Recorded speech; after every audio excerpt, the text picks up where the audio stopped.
तो दोस्तों आज की कहानी एक ऐसी कहानी है, जब आप लोग पूरी सुनोगे तो आपका दिमाग घूम जाएगा, आपका माइंड घूम जाएगा और आप लोग सोचने के लिए मजबूर हो जाओगे।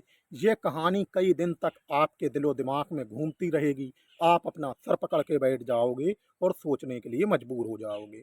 फिलहाल इस कहानी में एक बेटे ने अपनी माँ को प्रेग्नेट कर दिया, गर्भवती कर दिया। लिहाजा ये कहानी बड़ी संगीन है और पेचीदा है। फिलहाल कहानी को सुनिए। दोस्तों ये कहानी दिल्ली की है और दिल्ली में एक जगह है कालिंदी विहार। कालिंदी विहार में एक व्यक्ति रहता है जिसका नाम है राम किशोर। राम किशोर की एक पत्नी है सोनम और एक बेटा है विकास। विकास पढ़ लिख कर अमेरिका चला जाता है और अमेरिका में ही जॉब करने लगता है।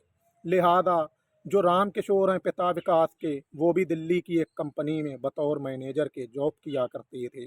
और जनाब घर पे माँ और पिता अकेले ही रहा करते थे। होता यह है कि कुछ समय के बाद माँ सोनम की मौत हो जाती है। अपनी माँ की मौत में विकास आता है अमेरिका से, अंतिम संस्कार करता है और सभी क्रियाएं और रस्में पूरी करने के बाद वह वापस अमेरिका चला जाता है और जनाब अपनी जॉब करने लगता है। इधर दिल्ली में जो कालिंदी विहार है, वहाँ घर पर विकास के पिता जो हैं राम किशोर, वो अकेले रह गए थे। लिहाजा वो भी एक कंपनी में बतौर मैनेजर की जॉब कर रहे थे। अब जनाब ऐसे ही दिन गुजरता है, महीने गुजरते हैं और फिर एक दिन राम किशोर जो हैं विकास के पिता, उनकी मुलाकात होती है पूनम नाम की लड़की से। पूनम जो है ये तलाकशुदा एक महिला थी और बहुत खूबसूरत नौजवान थी, 28 साल की। लिहाजा जब मुलाकात होती है राम किशोर की तो फिर इनकी दोस्ती हो जाती है और फिर दोस्ती में ये दोनों अपने दुख दर्द एक दूसरे को सुनाया करते थे। बातों ही बातों में एक दिन पूनम ने राम किशोर को बताया कि वो तलाकशुदा महिला है और वो कोई ऐसा लड़का या आदमी देख रही है जो तलाकशुदा हो, जिसके साथ उसकी शादी हो जाए और उसका घर बन जाए। फिलहाल इतना जब राम किशोर सुनते हैं तो वो कहते हैं कि मेरा भी एक बेटा है विकास, जो कि अमेरिका में रहता है, जॉब करता है और मैं भी अकेला हूँ। मेरी पत्नी जो है सोनम, उसकी मौत हो गई है और मैं भी कोई ऐसी महिला देख रहा हूँ जो तलाकशुदा हो या फिर उसका आदमी मर गया हो, तो वो मेरे साथ शादी कर ले जिससे कि मुझे भी दो रोटी का सहारा हो जाए। लिहाजा बातों ही बातों में राम किशोर पूनम से कहते हैं क्या मैं तुम्हें पसंद हूँ। पूनम जो है राम किशोर को पसंद कर लेती है और शादी करने के लिए एग्री हो जाती है। जिसके बाद होता यह है कि राम किशोर पूनम से शादी कर लेते हैं और पूनम को कालिंदी बिहार में अपने घर ले आते हैं और फिर पति पत्नी की तरह रहने लगते हैं। होता यह है कि कुछ पड़ोसी अमेरिका में बेटे विकास के पास फ़ोन कॉल करते हैं और कहते हैं कि तुम्हारे पिता जो हैं राम किशोर, वो कोई लड़की ले आए हैं घर पर और जनाब उसके साथ रहते हैं पति पत्नी की तरह। पहले तो विकास को यकीन नहीं होता है कि उसके पिता ऐसा करेंगे। विकास अपने दोस्तों से कहता है कि उनकी कोई कर्मचारी होगी या फिर उनकी कोई चपरासी होगी, रह रही होगी साथ में, रोटी वोटी पका देती होगी। लिहाजा एक के बाद एक कई जब फ़ोन जाते हैं तो विकास को भी कुछ खटकता है और उसे भी डाउट होता है कुछ। तो विकास अमेरिका से आ जाता है भारत और अपने घर जाता है कालिंदी विहार में, जहाँ वो देखता है कि वाकई एक खूबसूरत नौजवान लड़की जो है वो रह रही है पूनम नाम की और पिता के साथ रह रही है। फिलहाल होता यह है कि वो अपने पिता से पूछता है कि ये कौन है, तो उसके पिता कहते हैं कि ये तो हमारी कर्मचारी है, हमने घर पर रख लिया है इसलिए कि ये तलाकशुदा महिला है, हमें भी दो रोटी का सहारा हो गया है। फिलहाल विकास जो है खामोश हो जाता है। अब जनाब कुछ दिन गुजरते हैं और हफ्ता गुजर जाता है। विकास देखता है पूनम ना तो कहीं जा रही है, घर पर ही रह रही है और जनाब वो ऐसे रह रही है जैसे घर की मालकिन हो। फिलहाल विकास जो है अपने पिता से पूछता है राम किशोर से कि पिताजी पूरी बात सच सच बताइए कि बात क्या है। तभी उसके पिता सब कुछ बता देते हैं और कहते हैं कि यह तलाकशुदा महिला है और इसे किसी ऐसे आदमी की ज़रूरत थी जो तलाकशुदा हो, जिसकी पत्नी मर गई हो, तो ये शादी कर ले और जनाब इसका घर बस जाए। मुझे भी ऐसी महिला की ज़रूरत थी जो तलाकशुदा हो और जनाब जिसका आदमी मर गया हो, तो वो मेरे पास आ जाए, मैं शादी कर लूँ और मुझे भी दो रोटी का सहारा हो जाए। तो मैंने इससे शादी कर ली है और ये तुम्हारी माँ के समान है। फिलहाल विकास जब इतना सुनता है तो आग बबूला हो जाता है। वो ना तो अपने पिता से बोलता है और ना ही अपनी माँ से बोलता है पूनम से। फिलहाल होता यह है कि पूनम फिर भी खाना बनाती है तो विकास के लिए ले जाती है। विकास खाना तो खा लेता है लेकिन ना पिता से बोलता है ना माँ से बोलता है। अब पिता राम किशोर ये चाहते थे कि विकास बोले अपनी माँ से पूनम से और इन दोनों में मोहब्बत बढ़ जाए। फिलहाल होता यह है कि एक दिना विकास को उसके पिता समझाते भी हैं कि बेटा ये तुम्हारी माँ है, बोला करो तुम दोनों एक साथ रहा करो माँ बेटे। लेकिन ऐसे ही वक्त बीतता जाता है और वक्त जब बीतता है तो वक्त बीतने के साथ साथ पूनम से बोलने लगता है विकास, अपने पिता से भी बोलने लगता है। पिता को बड़ी खुशी होती है कि ठीक है अपनी माँ से बोलने लगा है विकास और इन दोनों में माँ बेटे में थोड़ी मोहब्बत बढ़ जाए, जिससे कि ये दोनों एक साथ रहें। लिहाजा इसी सब के बीच में तबीयत ख़राब हो जाती है राम किशोर की। अब पिता की तबीयत ख़राब होती है तो विकास के कंधों पे घर की जिम्मेदारी भी आती है। अब पिता कहते हैं बेटा तुम जाओ अमेरिका और अपनी जॉब देखो। होता यह है कि काफ़ी टाइम बीत जाता है। विकास कहता है अब अमेरिका जाके मैं क्या करूँगा, उससे बेहतर है यहीं कोई जॉब देख लूँ। फिलहाल वक्त बीतता जाता है और वक्त बीतने के साथ साथ एक दिन विकास कहता है कि मैं शिमला घूमने जा रहा हूँ। तभी उसकी माँ पूनम कहती है चलिए मैं भी घूमने चलूँगी। लिहाजा होता यह है कि पिता राम किशोर कहते हैं कि बेटा तुम जब शिमला घूमने जा रहे हो तो माँ को भी लिए जाओ, इसे भी घुमा लाना। वो कहता है ठीक है। वो ले जाता है अपने साथ अपनी माँ पूनम को। अब ये दोनों ही नौजवान थे एकदम। फिलहाल विकास और पूनम जाते हैं शिमला में, जाके एक होटल में रूम रेंट पे लेकर रुक जाते हैं। एक ही बिस्तर होता है, एक ही कमरा होता है। रात के समय में एक शराब की बोतल लेकर आता है विकास और शराब पीता है। एक पैक पूनम को भी पिला देता है और फिर ये दोनों नशे में होकर एक ही बिस्तर में एक ही कंबल में लेट जाते हैं। लिहाजा ये दोनों करीब आते हैं और शारीरिक संबंध बना लेते हैं। अपनी माँ पूनम की फकिंग कर देता है कौन, विकास। इस तरह से 8-10 दिन बीतते हैं और 8-10 दिन लगातार ये दोनों शारीरिक संबंध बनाते हैं, इंटीमेंट होते हैं। फिलहाल 8-10 दिन के बाद जब वापस लौट के आते हैं तो इधर पिता जो थे बीमार पड़े हुए थे। लिहाजा रहने लगते हैं पहले की तरह विकास और पूनम, और उनके पिता जो हैं राम किशोर घर में रह रहे थे। लेकिन 4 महीने के बाद अचानक से पूनम के पेट में दर्द होता है, जिसके बाद उसके पति जो हैं राम किशोर वो हॉस्पिटल ले जाते हैं, चेकअप वगैरह कराते हैं। और जब चेकअप होकर रिपोर्टें आती हैं तो डॉक्टर से पूछते हैं कि डॉक्टर साहब क्या बात है। लिहाजा डॉक्टर साहब कहते हैं कि कोई बात नहीं है, ना कोई कमी है, आपकी पत्नी जो है पूनम ये प्रेग्नेंट है 4 महीने की।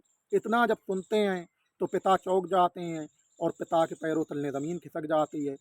पिता कहते हैं कि मैं तो 10 महीने से बीमार चल रही हूँ और मैं तो इस हालत में था नहीं कि पत्नी से संबंध बनाता या संपर्क में आता। आखिर पत्नी ने ये किसके साथ मुंह काला किया है। लिहाजा वो अपनी पत्नी पे गुस्से होते हैं, हॉस्पिटल से घर लेकर आते हैं और घर लाने के बाद तगैयत से जब पूछताछ करते हैं तो पत्नी टूट जाती है और वो बताती है कि दरअसल हम और विकास जब गए थे शिमला घूमने तो वहाँ होटल में एक कमरा लिया था रेंट पे और उसी में ठहरे थे, एक ही बिस्तर था और एक ही कंबल में लेटे थे। वहाँ रात के समय में लेकर आता है शराब की बोतल विकास, पैक पीता है और वहीं वो एक पैक पिला देता है पूनम को भी, पूनम बताती है। और फिर साथ साथ लेटते हैं तो दोनों करीब आ जाते हैं, शारीरिक संबंध बना लेते हैं। इस तरह से ये संबंध जो हैं ये 8-10 दिन तक चलते रहते हैं। उसके बाद घर वापस आ जाते हैं। 4 महीने बाद ये बच्चा जो ठहर गया है इसका दर्द होता है पेट में, और जब दर्द होता है तो जांच रिपोर्टें कहती हैं कि 4 माह की प्रेगनेंट है। इतना सुनने के बाद जो पिता हैं राम किशोर वो काफ़ी नाराज़ होते हैं अपने बेटे पे भी, अपनी पत्नी पे भी। लेकिन फिर खामोश हो जाते हैं कि बदनामी होगी और जनाब इज्जत नीलाम हो जाएगी अगर बात घर की देली से बाहर निकल गई। वो खामोश हो जाते हैं। इधर पूनम जो हैं वो विकास से मिलके एक प्लान बनाती हैं और कहती हैं कि जनाब इन्हें रास्ते से हटाया जाए, किसे, राम किशोर को। बेटा और जो पत्नी है पूनम ये दोनों मिलके प्लान बना लेते हैं। फिलहाल रात को राम किशोर को जो पत्नी है पूनम वो दूध में या चाय में मिला के नशे की गोली दे देती है, जिसके बाद ये गहरी नींद सो जाते हैं। और फिर पूनम और विकास मिलके तकिए से गला दबा के इनकी हत्या कर देते हैं। रात में ही विकास अपने पिता राम किशोर के शव को ले जाता है और कहीं झाड़ियों में फेंक आता है। शव जब मिलता है तो घटनास्थल पे पुलिस पहुंचती है और जब शव की कपड़ों की तलाशी लेती है तो जेब में एक आधार कार्ड मिलता है, जिस आधार कार्ड पे एड्रेस था। पुलिस जब एड्रेस पे जाती है तो वहाँ घर में से पूनम निकल के आती हैं। पूनम से जब बातचीत होती है तो बातचीत में पुलिस को यही नहीं पता लग रहा था कि ये राम किशोर की लड़की है या पत्नी है। फिलहाल विकास और पूनम दोनों से पुलिस बात करती है, तो बातों ही बातों में पुलिस को पूनम और विकास पे ही शक होता है, क्योंकि ये पुलिस के सवालों के जवाब ऐसे दे रहे थे जिनसे शक गहरा जाता है। पुलिस पूनम और विकास को थाने लेकर आती है और पूछताछ करती है। पहले तो ये दोनों पुलिस को घुमाने की कोशिश करते हैं, विकास और पूनम। लिहाजा पुलिस जो भी सवाल कर रही थी और जो भी सवालों के जवाब विकास और पूनम दे रहे थे, पुलिस को ये लगता है कि विकास और पूनम जो भी सच्चाई बता रहे हैं, इस सच्चाई के पीछे अभी कुछ असल सच्चाई छुपी हुई है।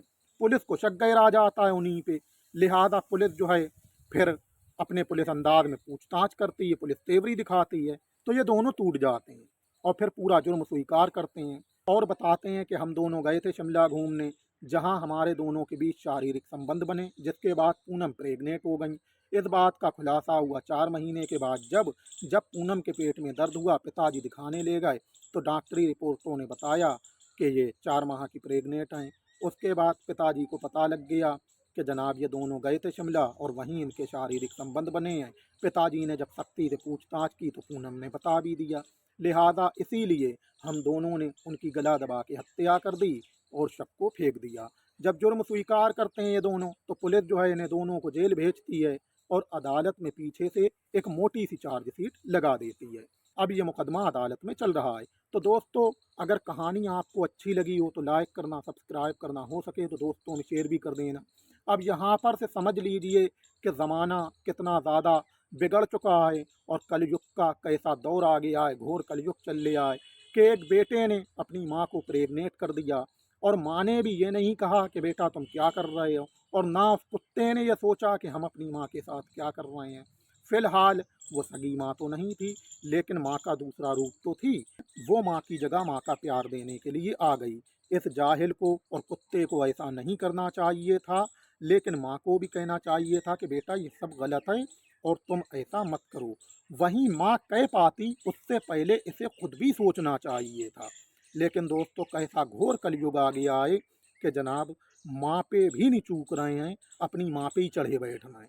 फिलहाल ऐसे लोगों को अब हम क्या कहें क्या ना कहें। सोशल मीडिया पे ज़्यादा कुछ गलत बोलना भी मुनासिब नहीं है, लेकिन मुंह में से इसके लिए बहुत बहुत बुरी बातें निकल रही हैं और आ भी रही हैं दिल में, लेकिन कह नहीं सकते हैं, क्योंकि मीडिया पे अगर कहेंगे तो ये सब कुछ ठीक नहीं है। आप लोग खुद ही बताओ कमेंट बॉक्स में कि आप क्या कहना चाहेंगे। ज़्यादा हमें तो ऐसा लग रहा है कि ये कहानी जो भी सुनेगा, सुनने वाला भी पापी हो जाएगा, लेकिन ऐसा कुछ नहीं है कि सुनने वाला पापी हो जाए। इस तरीके की घटनाएं होती हैं तो जनाब नालतें दी जाती हैं ऐसे लोगों को, ताकि और कोई ऐसा कदम ना उठाए। फिलहाल आप लोग कमेंट बॉक्स में बताना कि आपकी इस कहानी पर क्या राय है। दोस्तों, सच्ची घटनाओं कहानियाँ जो आप लोगों के सामने लेकर आता हूँ, वो इसलिए लेकर आता हूँ कि आप लोग गुलदार खान यूट्यूब चैनल के माध्यम से सच्ची घटनाओं कहानियाँ सुनो और फिर क्राइम से 2 कदम दूर रहो। पढ़ो लिखो, अच्छे इंसान बनो, इंजीनियर बनो, डॉक्टर बनो, साइंटिस्ट बनो, और साइंटिस्ट बन के अपने प्यारे देश भारत के लिए अच्छी अच्छी मिसाइलें बनाओ, अच्छे अच्छे फाइटर जेट बनाओ, अच्छे अच्छे डिफेंस सिस्टम बनाओ, ताकि हमारा प्यारा देश भारत आगे चल के चीन जैसे खतरनाक दुश्मन का सामना कर सके। यही गुलदार खान यूट्यूब चैनल के माध्यम से देश के नौजवानों को सच्ची घटनाओं कहानियाँ सुनाने का मकसद है, और यही गुलदार खान यूट्यूब चैनल की देश के नौजवानों को हिदायत, और यही गुलदार खान यूट्यूब चैनल की देश के नौजवानों को सीख। प्यारे दोस्तों, अगले ब्लॉग में आप लोगों से बहुत जल्द ही मिलूंगा इंशाअल्लाह। जब तक के लिए हमें दीजिए इजाज़त। खुश आमदीद।